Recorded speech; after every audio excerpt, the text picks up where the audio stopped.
The very first guest I'm going to be welcoming on is one of the top transfers in the entire country. Not just a transfer, but he's also one of the top players that will be returning to college basketball this upcoming season. And that's going to be Malik Mack. So I'm just going to add him in here and we'll get right to it.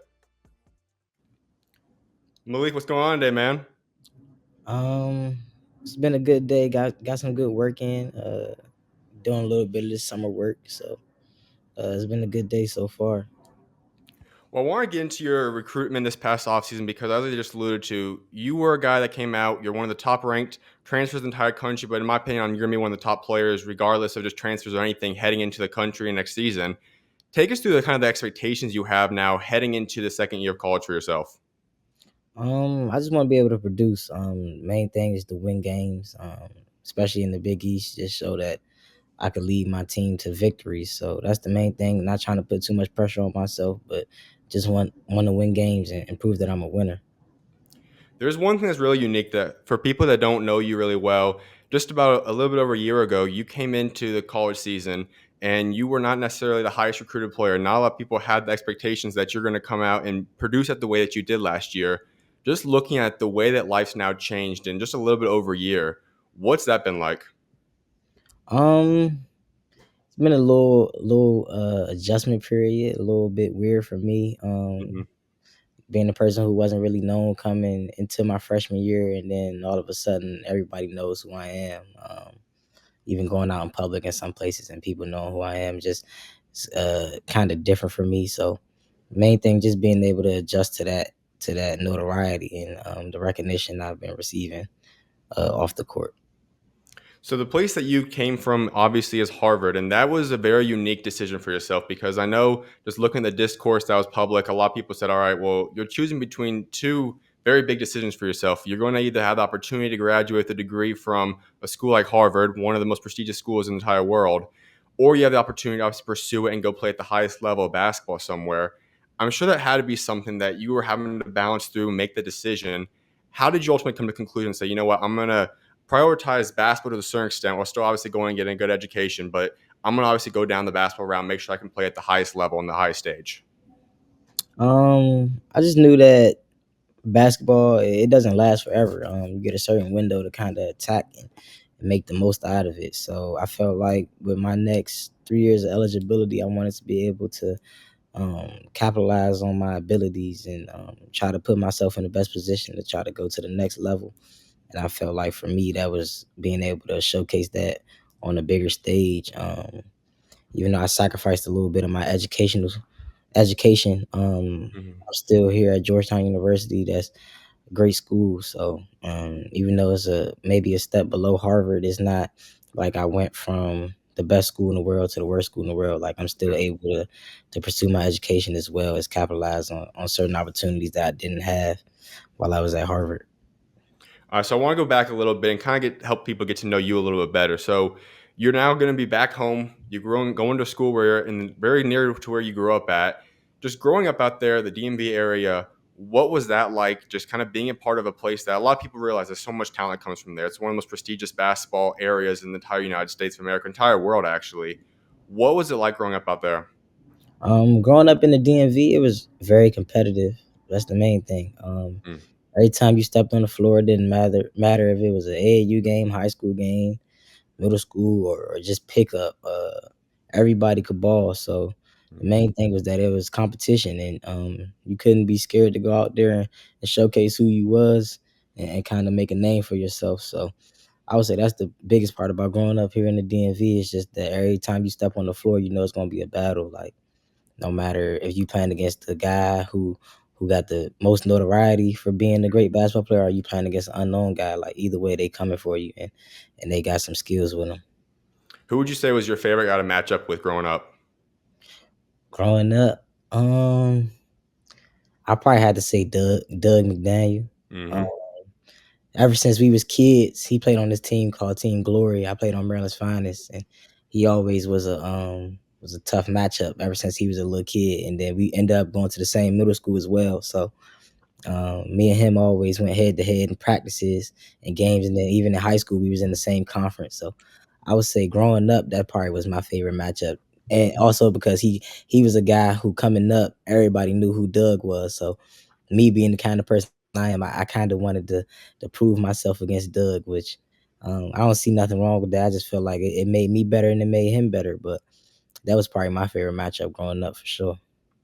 You're going through this recruiting process when you enter the transfer portal now, and you are going in as one of the top ranked players in the entire country this time around. Every school pretty much wants you. We're hearing rumors of all these different schools. Where did it ultimately come down for yourself, though? Um, for me, it came down to three. I had set three visits. I set a visit to Georgetown, I set a visit to UVA, and I set one to Texas. But I heard from almost every school, but those are the three I set visits to. When you were going through these top three, then what was that experience like? Because you're going after three schools that want you and they want you to be the guy out there. What was it about those two that separate themselves from all the other schools that were reaching out to you? I kind of just thought about it the same way I thought about my first decision. I wanted a relationship with the head coach. I feel like that was the main thing. So I feel like those three schools really stood out in terms of the head coaches calling me and contacting me and making sure, showing that they really wanted me. So Coach Cooley, Coach Bennett, and Coach RT, I feel like all three of them showed a lot of I'm not sure the word for it, but they showed a lot of love for me and showing that they really cared and wanted me on their with their program. Well, you are going home now and you get to go play at the hometown school. And that's really what I want to go into because this is a program that is prestigious. It's got an incredible history. There's all time great players that's come from there. You're going to be able to play home now. So, in front of people that you grew up with, what was it the ultimate that separated Georgetown from everyone else for yourself? Kind of like how I just said, the head coach, me Yeah, and Coach Cooley was able to build a real relationship in a short amount of time, and he kind of just showed that he was here for me more than just on the basketball side, like just about life, and kind of was similar to the way I felt about Coach Amaker. It was just more so it was bigger than basketball. So I feel like with Coach Cooley, he could help me on and off the court. It was a guy that could show me the ropes on and off the court. So I feel like that was something I really needed to kind of enhance my game and enhance who I am as a person. well, here's what I'm excited for because Georgetown, like I just mentioned, has an incredible history. It's one of the prestigious programs in all of college basketball. It's got one of the best brands in the entire world in terms of sport teams. When you talk about this program, it hasn't had the brightest of the past few seasons, obviously. It's been a little bit of a down period. It's not anywhere near where the heights were, 10, 15 years ago, anything like around those lines. You head in there now. How do you guys, in a sense, rebuild this program and make it not even just a competitive team, but go back to the point where it could potentially be a program that's competing year in, year out for national championships again? Um, Kind of just starts with, I would say it starts with us, the players, the guys we got in the building this year, me, Micah, JB, You know, Jay Neps, Caleb Williams, Kayvon, Thomas Sorber, Curtis, all the guys on our team. I feel like it starts with us. Being able to establish the culture. This is a team that Coach Cooley recruited. Last year was he came into a situation where the players was already here almost, but this is yeah. a team that he kind of picked himself. So it starts with us, the mentality, with how we approach every day. So I feel like if we come in with the mentality that we gonna be a team that no one can sleep on, and that we gonna come here and we gonna win some games, we gonna win some ball games, we gonna make people respect us. I feel like naturally it'll just grow over time. The kids in the DMV will want to stay home, and more people will want to come here to Georgetown because they'll be like, man, that's a program I know Coach Cooley going to demand the best out of me, and the teammates there that I have there are going to hold me accountable to be the best version of myself. And if we could do those things, then it'll show on the court, and eventually the ball will get rolling to the point where everybody in the country will want to come to Georgetown.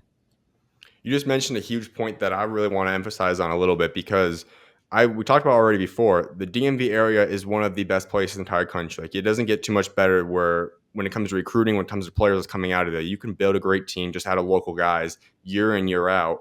And that hasn't been that for a while. There hasn't been a lot of hometown guys. I mean, we talk about guys that like Judah Mintz, obviously, that's out there, two recruiting classes ago. And a lot of guys are from that area, like you said, Doug. Now that you are going to be that hometown guy and you have a chance to go out there and become a star, rise Georgetown basketball back to where it once was, what are you looking forward to and how do you possibly make this a place where recruits do say, you know what, I want to stay home and I want to build this program up to be something special once again? Um, for the recruits that's in the DMV, I feel like me being here, me and Caleb being here, kind of just shows that, like, I mean, why not? Why not stay home? Why not build it up? You know, two people who come from here, play with the same AAU program, well respected in the area. We can make it happen here. Like, we don't gotta go join nobody else, or we don't Hmm. gotta go team up with other people from other places. Like, we've been proven for a long time on the high school scene, the AAU scene, that DMV is the best ball. So why we got to go to these other colleges or these other programs to get our name on the stages when we could just do it right here, you know, in the comfort of your home? I feel like that's what me and a couple of other recruits who are already here. That's what we could prove to the young guys in the DMV. Like, you don't got to go nowhere. Like, even in high school, I feel like at a certain point, a lot of people was going to different schools like the Oak Hills or the Yep. IMGs, or when we got DeMatha right here, we got Gonzaga right here, I went to St. John's, you know, like, Hmm. we we are forced to be reckoned with as well. Like, I don't gotta join another person to get my point across that I'm one of the best players in the country, that we one of the best teams in the country. So I feel like just having that pride, you know, me, I'm from PG County, so I got that pride about where I'm from. So if you got Hmm. that pride about where you from, why not? Why not stay here and build it up? And that's got to be fun for you because you're going to be the guy I had mentioned, hometown hero. When you step foot out there and you get to play in front of family and friends and play in a stadium that you've been able to look at and see and visit from the time you've been a little kid, what's that going to mean to you and what's that going to be like? Um, I ain't really try to think too much about it, but I Hmm. feel like it's gonna mean a lot to me just to be able to play in front of my family again. You know, my grandparents, they don't high school, they ain't miss no games, so being able to play in front of them again is something that I'm looking forward to doing, and being able to play in front of my friends. Uh, Grew up Georgetown fans and want to see us do good again. So I feel like that's gonna be big for me, being able to play in front of my family as well, like all my cousins, all my little cousins and stuff who look up to me. So being able to play in front of my niece, my nephew, being able to see my family as often as I want. So I feel like that's going to be a big piece for me. It was more so about that than it is just the DMV area. It was more so about my family and friends than Hmm. it was more so about the people in the DMV. It was more so about myself, just wanting for me to be comfortable in who I am, and for my people to be proud of me. So it's definitely going to mean a lot to me. I saw when you made your commitment poster, or it was another post, something along those lines, that you had a picture when you were young at Georgetown. Was Georgetown the dream school for you growing up? Was that something that as a little kid you always looked up and said, you know what, I would love to play there. That's kind of my dream school. Was it just a school you kind of rooted for, or was there any long term kind of dream of playing there? Yeah, as a kid, I didn't really know too much about college basketball. Hmm. I was more so into the NBA. My dad, big Laker fan, so I was on Kobe Bryant. I was watching Kobe Bryant. But Hmm.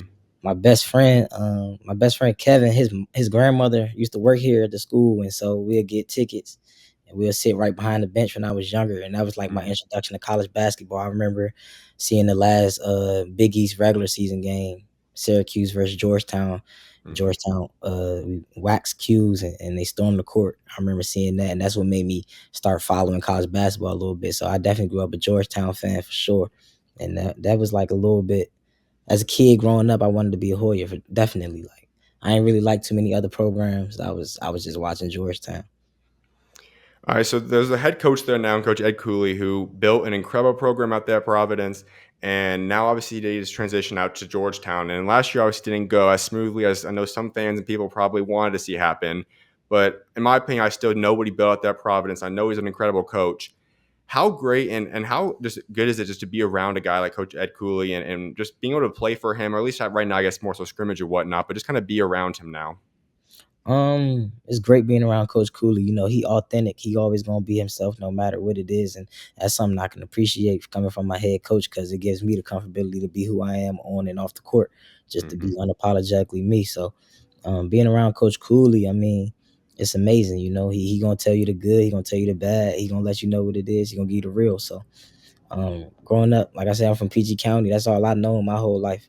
No sugarcoating. We gonna tell you what it is, and we gonna tell you what it's not. So, being able to play for a coach like that is going. I feel like it's going to enhance my game for sure. I know you guys haven't played any games yet, but I'm sure you guys have talked about his plans for you, like what he was expecting for you this season. What does this kind of look like? What's his plans for you this upcoming season? Um, Cooley, you know, he gonna let me be me. He gonna let me be the point guard that I am, alongside with Jaden, and we gonna make it work. Two great guards in the backcourt. Even though a lot of people question our size and they question a lot of stuff about us, he knows that we got that heart and we got that dog, and we won't let Mhm. nobody take nothing from us. So I feel like me and Jaden, we gonna be in that backcourt. We gonna be boogieing, and then we got our running mates, we got our teammates. Our guys that's gonna help us out, and we gonna help them out. So I feel like the plan.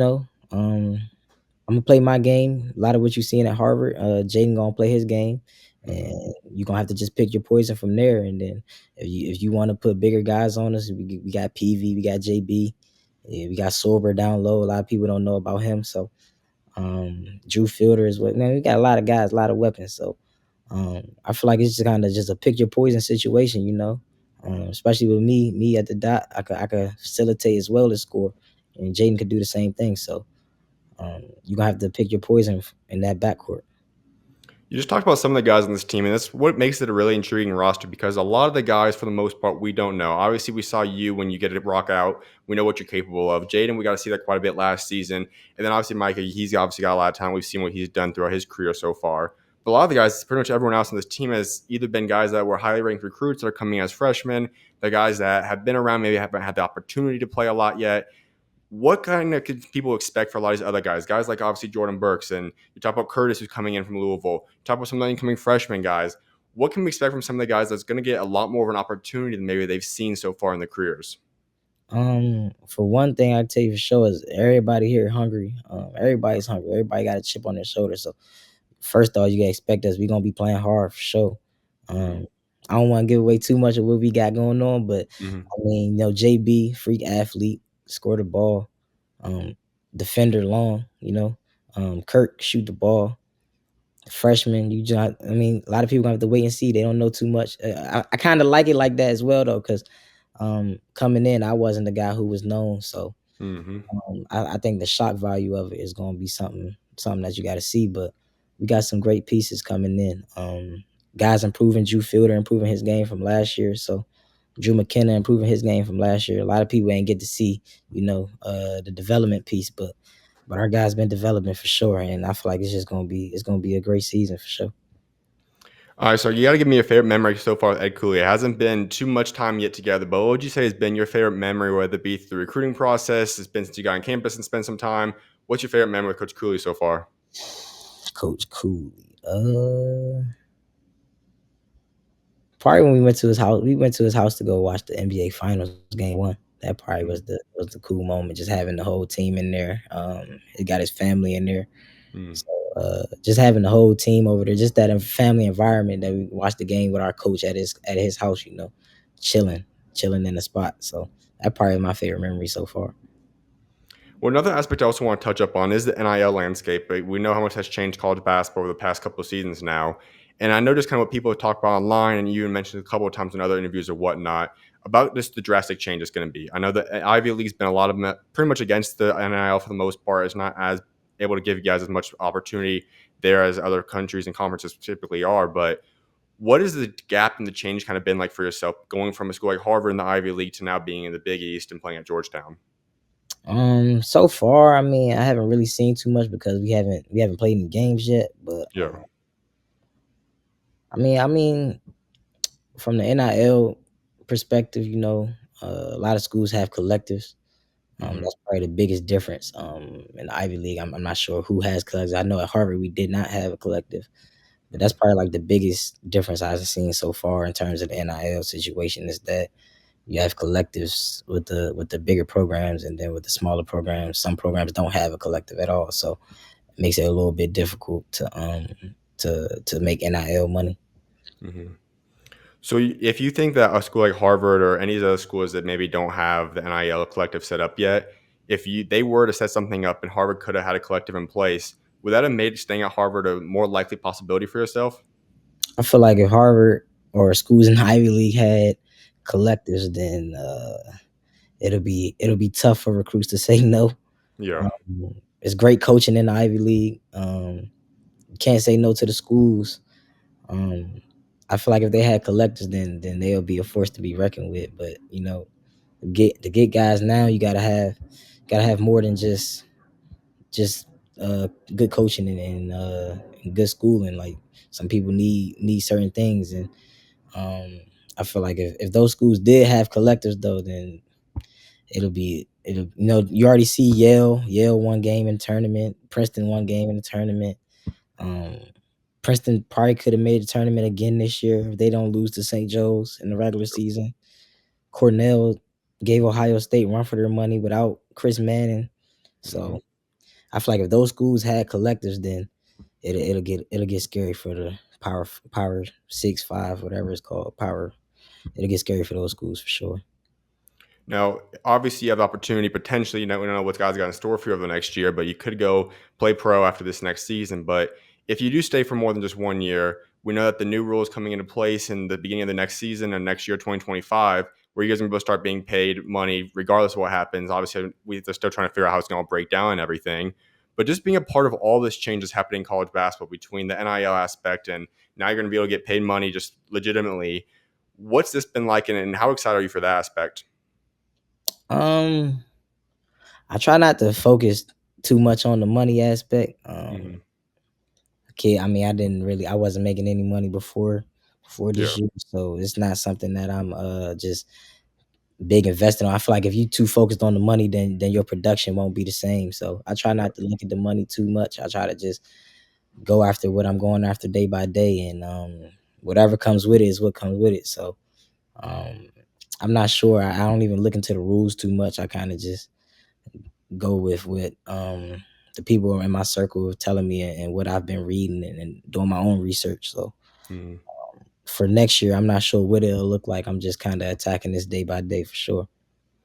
I want to touch up a little bit more on that part you just talked about because you kind of brought that up when you're on the Point Forward podcast, talking about the shift in so many kids' mentality when they start getting the bag and they start getting some money, that their work ethic kind of starts to go away a little bit. They don't work as hard. They get a little bit satisfied per se. How have you been able to say, you know what, even though all this is now applying to myself, that I'm going to stay focused, I'm going to keep grinding? And how do you also work that balance between, keeping it a business in a certain sense of being able to make money, but also still worrying about, you know what, I want to not just be playing basketball throughout my college career. I want to go make a lot of money and be able to play this game for many, many years to come.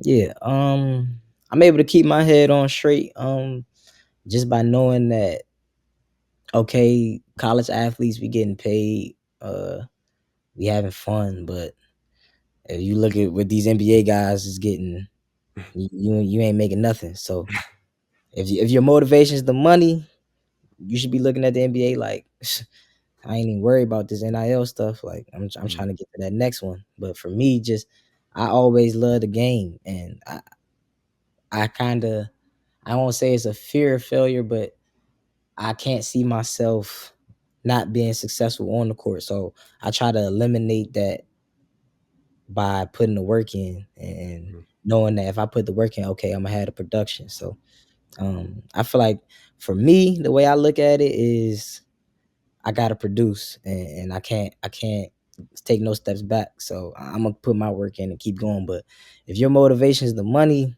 I feel like you should be looking at the NBA like, okay, he a role player. He just signed for 50 million for 2 years. Mhm. I'm worried about $500,000 or like that ain't nothing really. You know Yeah. what I'm saying? Like people, I ain't gonna sit.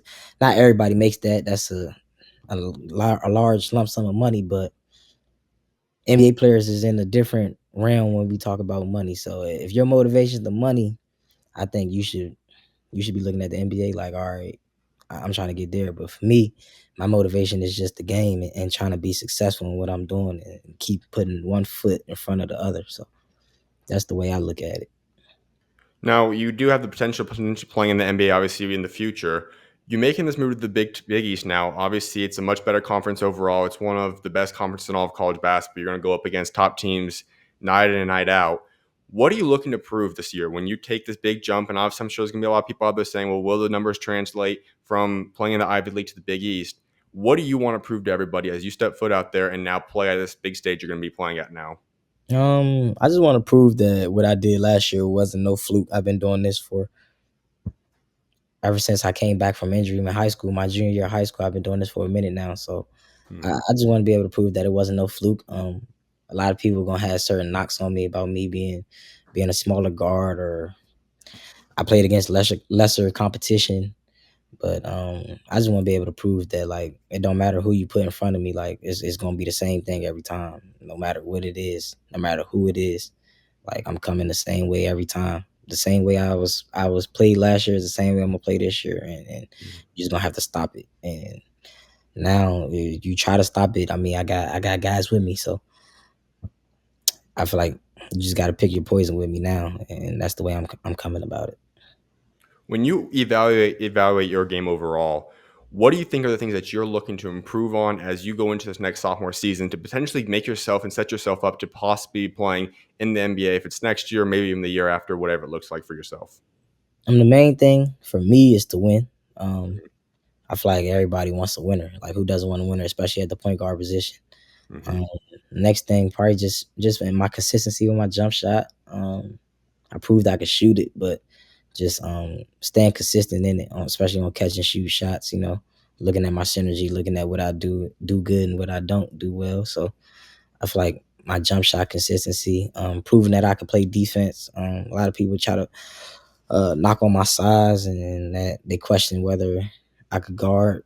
So being able to prove I could defend, and then I don't know, just I feel like I just got to touch everything up. Finishing ability, going right, being able to find my teammates. I feel like everything really, but I feel like the main thing really, proving I could defend, proving that I could, regardless of my size, that I could defend. And then if you try to take away what I do best, that I could go to what you feel like is my weaknesses. Maybe some people think that's going to my right hand, and I can still make plays going to my right as well. So I feel like those are the main things.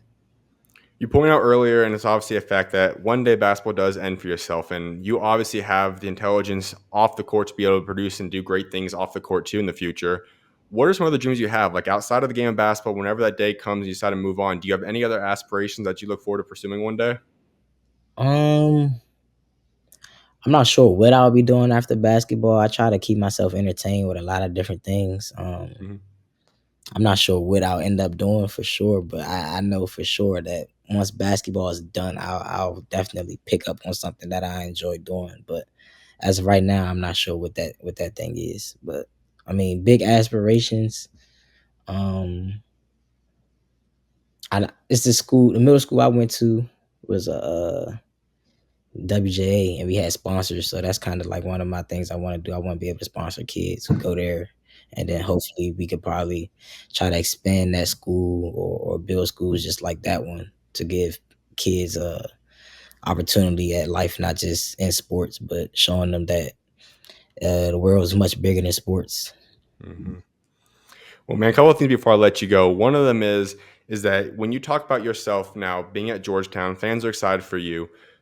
What do you want to be remembered for? Like when that day comes and you end up leaving Georgetown, you move on from your college career. What is it that you want to be remembered for?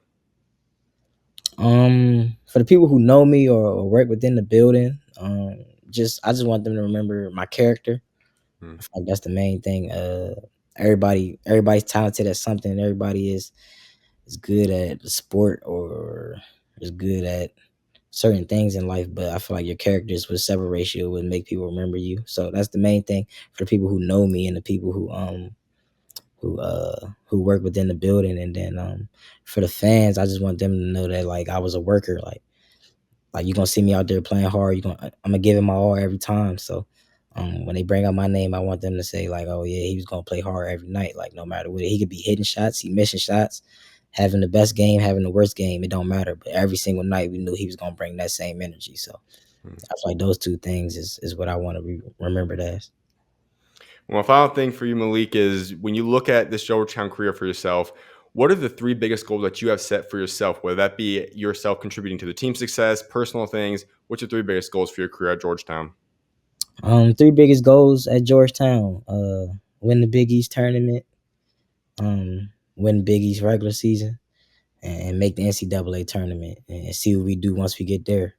So those three things, I told you all, I'm about winning. So those Hmm. three things is what I want to do. I feel like if your team's winning, then you'll get the individual accolades as well. So focus on the main thing, focus on your team, focus on what your coach wants you to do, and the individual accolades that come with it. Without doubt, man. Well, I definitely appreciate you taking time to come on today. I'm excited to see what guys got in store for you next season, man. Yes, sir. Appreciate you. Of course, you're all welcome on, man. God bless. All right. Appreciate you.